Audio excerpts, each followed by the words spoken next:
তাহলে দেখা যাচ্ছে আমরা এমন একটা সময়ে আছি যে মাদ্রাসা শিক্ষার্থীদেরকে কেমন যেন সমাজের দ্বিতীয় শ্রেণীর নাগরিক মনে করা হয় এবং তাদেরকে সমাজের মূলধারা থেকে বিচ্ছিন্ন করে রাখা হয়।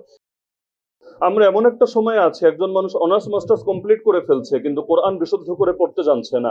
ঈমান আকীদার বেসিক নলেজটুকু তার ভেতরে থাকছে না।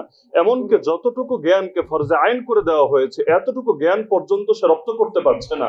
তাহলে এই 16 বছর 20 বছর এত দীর্ঘ পড়াশোনা করে তার কি লাভ হবে, যেখানে কোরআনের প্রথম আয়াতে ছিল ইকরা বিসমি রাব্বিকাল্লাযী খালাক, তুমি পড়ো তোমার রবের নামে যিনি সৃষ্টি করেছেন। তো এই বিষয়টায় নজর দেওয়া দরকার। দ্বিতীয় বিষয় হলো ইনক্লুসিভ বা অন্তর্ভুক্তিমূলক শিক্ষা নিশ্চিত করা দরকার।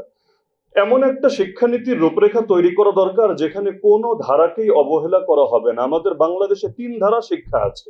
একটা হলো আলিয়া মাদ্রাসা কেন্দ্রিক, একটা কওমি মাদ্রাসা কেন্দ্রিক, আর একটা স্কুল কলেজ সাধারণ কেন্দ্রিক।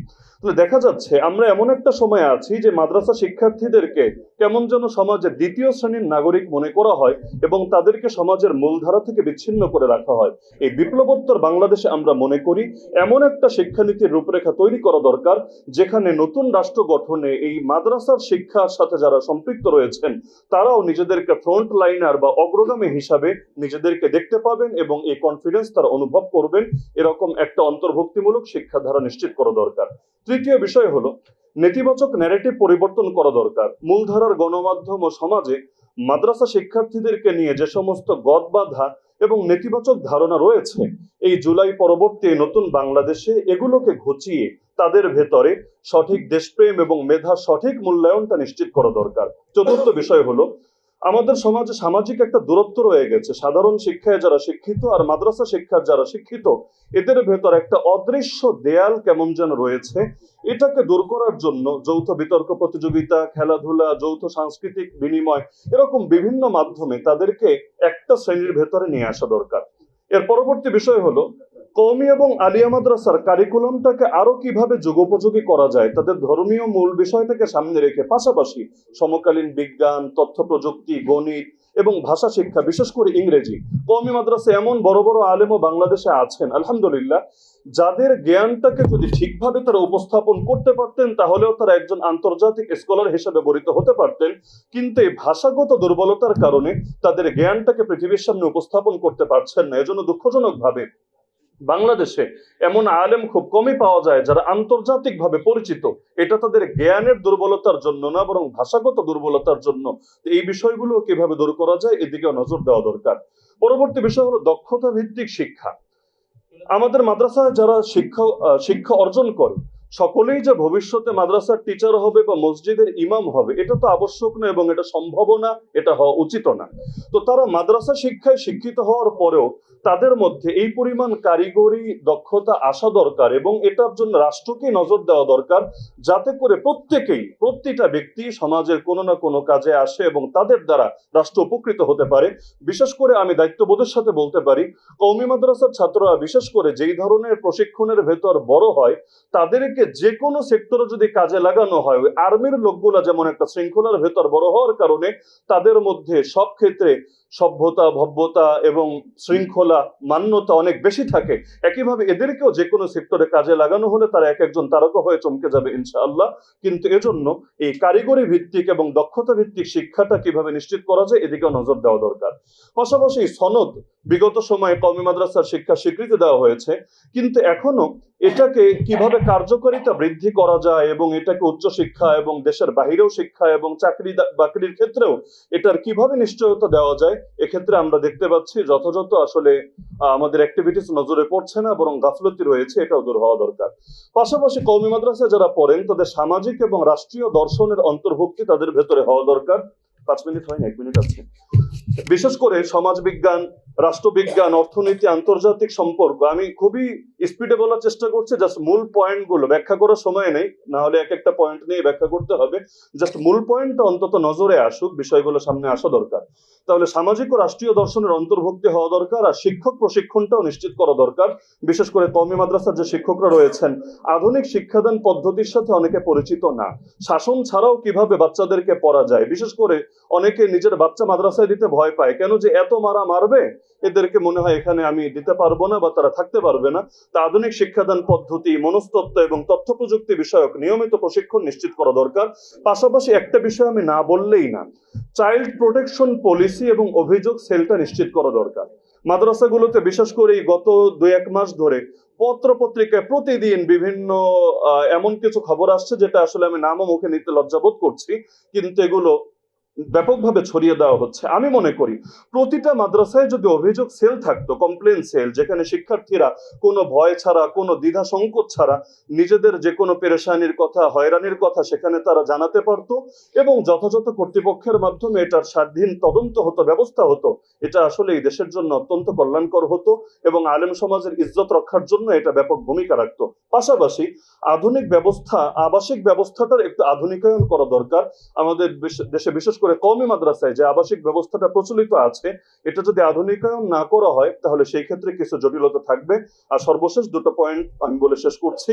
আমাদের মাদ্রাসাগুলোর নিজস্ব মিডিয়া এবং পিআর সেল থাকা দরকার। এখন হলুদ মিডিয়া যা মনে চায় তা ছড়িয়ে দিচ্ছে, আবার দেখা যায় 2 মাস পরে থুক্কু দিয়ে তারা তাদের মত পরিবর্তন করছে যে না আসলে এটা ভিত্তিহীন ছিল, এটা গুজব ছিল, কিন্তু মাঝখানে ইজ্জতের সর্বনাশ হয়ে যাচ্ছে। এজন্য যে কোনো অভিযোগ উঠলে এটা যাতে নিজস্ব পিআর টিমের মাধ্যমে যাচাই করে জাতিকে সঠিক বার্তাটা দেওয়া যায়, যেটা অপরাধ সেখানে আসলেই অপরাধের বিচার নিশ্চিত করতে সরকারকে সহযোগিতা করা যায়, আর যেটা অপরাধ না, এটা যে আসলে একটা চক্রান্ত, ষড়যন্ত্র, এটা যাতে জাতির সামনে উপস্থাপন করা যায়, এজন্য নিজস্ব একটা ব্যবস্থাপনা আমাদের ভেতরে থাকা দরকার। আর সর্বশেষ হলো যে বছরে একটা দিন যদি এমন হতো যে একটা মাদ্রাসা দিবস, যেই দিনটা সকল ধারার মানুষরা একসাথে মিলবে, মিশবে এবং সকলে একটা স্রোতের সঙ্গে, কারণ এই দেশ সবাই মিলে গড়তে হবে, দেশটা কারো একার না, দেশটা সকলের। তাহলে এই জুলাইয়ের পরবর্তী বাংলাদেশে আমি কয়েকটা পয়েন্ট সামনে আনার চেষ্টা করলাম। আমি মনে করি এগুলো যদি নিশ্চিত করা হয়, বিশেষ করে কওমি মাদ্রাসার পয়েন্টটা আজকে রচনায় কম এসেছে বা আসে নাই যেভাবে আসা দরকার ছিল আমার মনে হয়েছে, এজন্য কয়েকটা পয়েন্ট আমি দৃষ্টি আকর্ষণ করলাম। আমি আশা করি এগুলো যদি বাস্তবায়ন করা হয় ইনশাআল্লাহ, তাহলে আমাদের এই জুলাই বিপ্লবোত্তর বাংলাদেশে শিক্ষা খাতেও বেশ ভালো একটা পরিবর্তন আসবে। আল্লাহ তাআলা সবাইকে তৌফিক দান করুন, আমিন। আসসালামু আলাইকুম ওয়া রাহমাতুল্লাহি ওয়া বারাকাতুহু।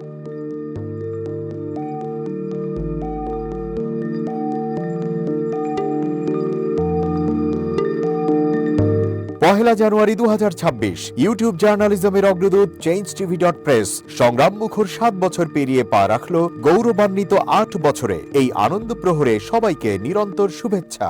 আমি নিজেকে ধন্যবাদ মনে করি, আমি সৌভাগ্যবান চেঞ্জ টিভির পক্ষ থেকে আমার সাক্ষাৎকার নেওয়ার জন্য তারা আসছেন এবং চেঞ্জ টিভি দীর্ঘ 8 বছর ধরে এই কাজগুলি করছে।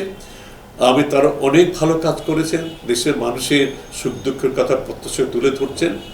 আমার আশা থাকবে চেঞ্জ টিভি সামনের দিকে উত্তরোত্তর আরো সমৃদ্ধ হবে।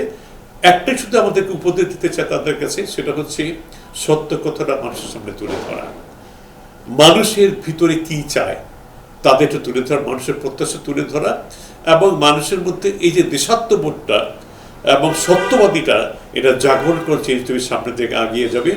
এবং যারা দেশের কথা চিন্তা করে এবং দলমত নির্বিশেষে যে লোকগুলো আছে তারা দেশের কথা চিন্তা করে, দেশের উন্নয়নের কথা চিন্তা করে, কোনো পক্ষপাতিত্ব করে না, তাদের বক্তব্য দেশের মানুষের তুলে ধরা, এই কাজগুলি সামনে এগিয়ে নিয়ে যাবে, এটা আমাদের প্রত্যাশা।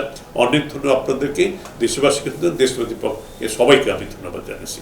changeTV.press এক ফোঁটা হলুদও নেই। আমরা শুধু আপনাদের কাছে একটাই আবেদন করব, মিথ্যার পিছনে দৌড়বেন না, সত্যকে ধারণ করেন, সত্যকে জনগণের কাছে তুলে ধরেন। সেটা যতই কঠিন হোক না কেন পিছপা হবেন না, ভয়ের কোনো কারণ নাই। আল্লাহর সাথে থাকেন, আল্লাহ আপনাকে সাহায্য করবে। কোনো মানুষের কাছ থেকে কোনো সাহায্য কামনা করবেন না। ধন্যবাদ। changeTV.press এক ফোঁটা হলুদও নেই। হ্যাঁ, চেঞ্জ টিভি আমি বিশেষ কারণে দেখি সুযোগ পেলে, বিশেষ করে তোমার অনুষ্ঠানটা যখন হয় আগে পরে আমি দেখে থাকি, ভালো লাগে, উপস্থাপনা ভালো, মোটামুটি সব কিছু ভালো। আমি তাদের শুভকামনা করি এবং চেঞ্জ টিভি আমি আশা করি সবসময় নিরপেক্ষ, যেহেতু এই চেঞ্জ টিভিটা সংবাদ প্রচারের একটা মাধ্যম, সুতরাং সঠিক সংবাদটাই চেঞ্জ টিভি প্রচার করবে, এটাই আমার কামনা থাকবে তাদের কাছে, সেই সঙ্গে আমার শুভেচ্ছা থাকবে।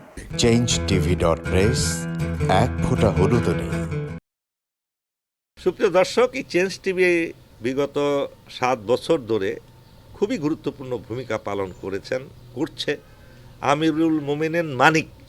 উনি তো এখন বাংলাদেশে একটা ন্যাশনাল ফিগার হয়ে দাঁড়িয়েছেন। তিনি সত্যকে ধারণ করে আছেন, সত্য প্রচার করে, সত্যের প্রকাশ করে, সত্য ধারণ করে তিনি একটা পরিবর্তন আনতে চেয়েছেন এই সমাজে। আমি আশা করি এটাতে অনেকে উদ্বুদ্ধ হয়েছেন এবং এই চেঞ্জ টিভির ভূমিকা অন্যকে অনুসরণ করার জন্য আমি আবেদন জানাবো।